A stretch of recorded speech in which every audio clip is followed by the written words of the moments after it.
There comes a time when a legend seeks a new challenge, when his current status merely leaves him hungry for more. Icarus buys wings of the finest wax that can be acquired on the open market, yearning to soar to heights that his previous position wouldn't let him go. Yet it's a fool's errand. These men fail to heed the warnings of soothsayers before them, and their actions will not only lead to the doom of their teams, it'll be their own undoing. It's what we call the Phil Jackson phenomenon. But before we begin, this video is brought to you with unlimited interruption by SeatGeek, the sponsor of this video. Hockey time is upon us. Basketball also taking center stage in both the pro and collegiate ranks. The desire to see games at the arena fuels us all, and the resale market is how to get there. If only there were something to help with that. Oh, would you look at that? SeatGeek's an app that can. Sorting all available tickets from red to green on a 1 to 10 scale. Their app can give you a sneak peek from where you could be sitting.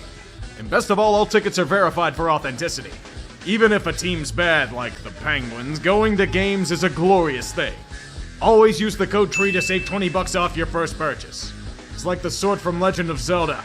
You need SeatGeek's help in traversing the dangerous roads ahead. Now go, my friend. Go and watch live sports. Or this video. To understand the Phil Jackson phenomenon, you have to look at two men in particular. Mike Holmgren and Phil Jackson. Both were accomplished head coaches, reputable champions, in some cases oversaw dynasties, proven Hall of Famers that desired more in life. And what's a new challenge? The executive branch. And getting thrown a shitload of money by desperate franchises helps as well.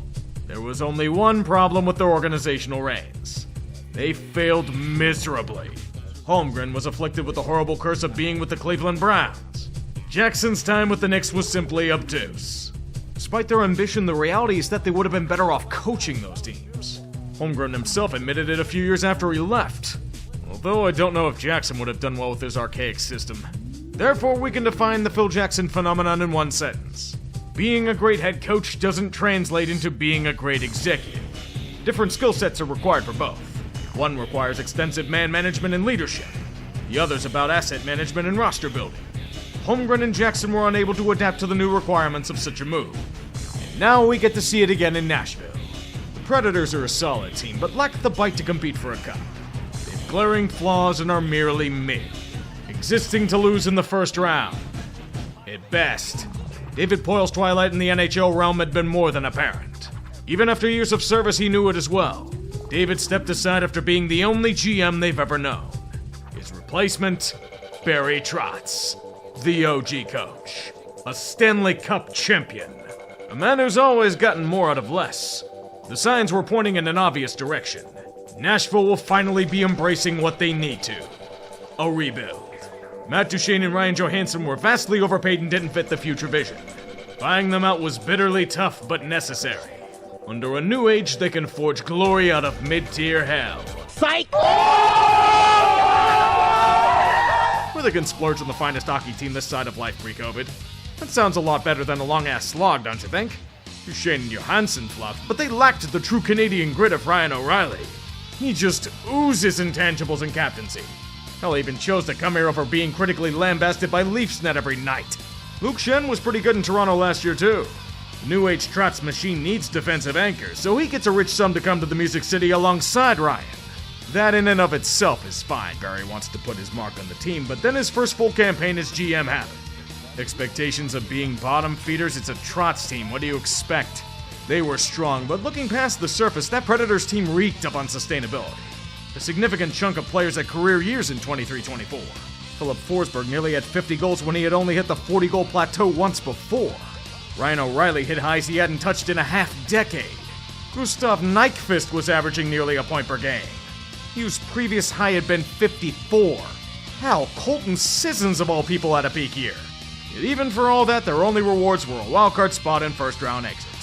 Vancouver was down to a third-string goalie for most of that series, too.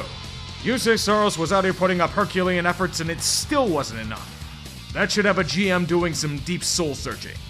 Their offense went flat, boasting a team in a limbo of dead cap hits and lacking a powerful motor. Trotz hockey has always done more with less, but it either needs to dismantle or load to break out of it. And Barry don't care for rebuilding. First salvo, extending Jussi Saros. He more than earned his pay, you know. Now New Jersey can stop cold calling them regarding his availability.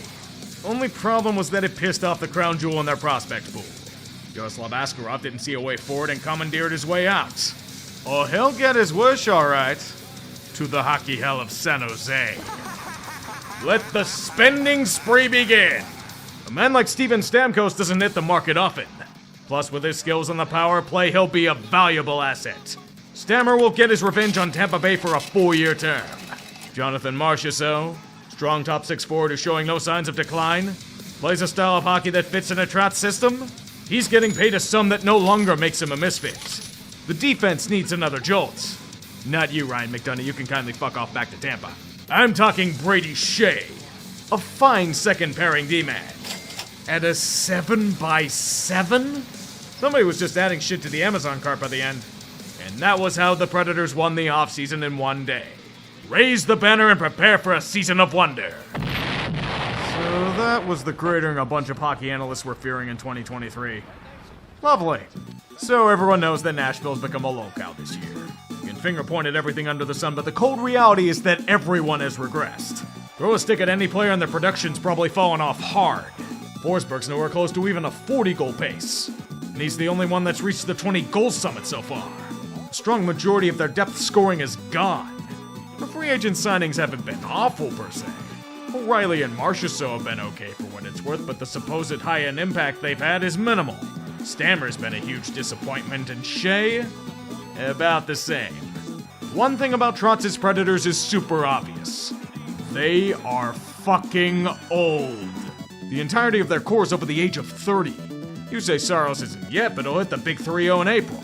Oh, they're wheeling and dealing, and they were rewarded with the second oldest team in hockey.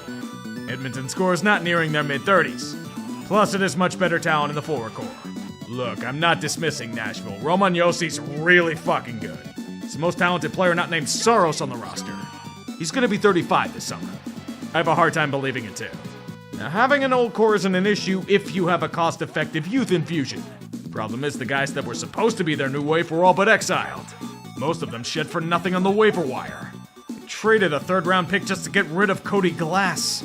Maybe there were all the extra cost of getting that insane haul for Tanner Jeannot or something. So what's left at the NHL level are Luke Evangelista, Fedor Svechkov, and Zach LaRue. Decent players, but they aren't going to slot into the core anytime soon. Nearly everyone else isn't ready yet. What former coaches like Barry tend to do is over-rely on past experiences. I did things this way and we won championships, so I'm going to build my teams with that same philosophy. Problem is that the game changes. Barry took the wrong lessons from his time with the Islanders. Those teams didn't succeed because they lacked elite horsepower.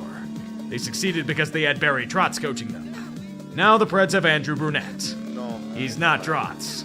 To be fair, not many are. And Trotz himself couldn't save this team since it's like me in the bedroom. They can't finish with a damn. All you have to do is look at their goals for above expected rating. Dead last. A team that splurged on offensive talent these last few off-seasons. Dead last. Their goals per game's down there with the Sharks and Ducks. And the less said about their 5-on-5 play, the better. Also dead last, FYI. But at least Nashville had Plan B in their medicine cabinet. No worries about the lack of offensive production. You say Saros is the key to this team. Or do you think they extended him to a handsome sum this past year? To have the worst season of his career? So what if I were to tell you that Saros has transformed into a below-average NHL goalie? For the less hockey-inclined among you, that means Nashville is Instagram model on a trip to Saudi Arabia levels of fucked. Saros has bailed out middle-of-the-road Preds teams in the past, yet he's unable to conjure old form to do the same here. I'm not worried about him, though. Bad years happen to all goalies. At least they better hope so with what they just bestowed. The problem 4 years ago was that despite their efforts, Nashville was stuck in a mud pit with little hope of getting free. After all this time, they're stuck in a mud pit with little hope of getting free. Trotz tried to buy a core with what was available and it hasn't worked. Even in their prospect pool, it's solid, but the upside of most of their guys are middle six forward or second pairing defensemen. Unless a guy or two defies expectations, there's nothing here that screams impact player. Now that would be useful if you had a strong core to build on in the future, but when said core is aging, it's building your foundations on quicksand. Most of their prospects might be ready in about 2 to 3 years. At that point, Josi and Stamkos will be 37. Marchessault 36.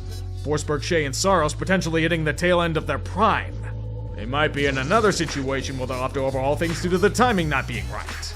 So I can hear the argument now. Their terrible record's due to terrible luck. They have too much talent to be this consistently bad. Trends point to a bounce back. That's the problem. Even if they were producing to what they were expected to, they're merely mediocre. This is not a team that's going to compete for championships unless Sorrow steals games rivaling a master thief. The Preds were a team that needed to undergo a rebuild yet chose gambler's fallacy instead. One more push, one more free agent wave is all we need. Then we'll hit the big time. More realistically, Barry bet his house on red and lost. Now the question is, can he dig out of the hole he's buried himself in? It's obvious Nashville will be sellers. Gustav Nyquist should get you a second or third rounder. If you're lucky, a team might throw a first for Colton Sissons. Ryan O'Reilly could get a solid package if they choose to move on. Someone drastically overpaying for Jeremy Lauzon like the Preds did? Nope. He's undergoing surgery, off the table. And it's not like they can do a ton with the contracts they've signed. Most of them have no trade clauses, so trying to get out of the Shea or Stamkos deals ain't happening. So this season's a wash, but does Barry try to buy again in the offseason or hold serve? Because the way this team's been constructed, they aren't doing much of anything. At the end of the day, the only reality is an ascension to a spiral no one wants to experience. The Phil Jackson phenomenon.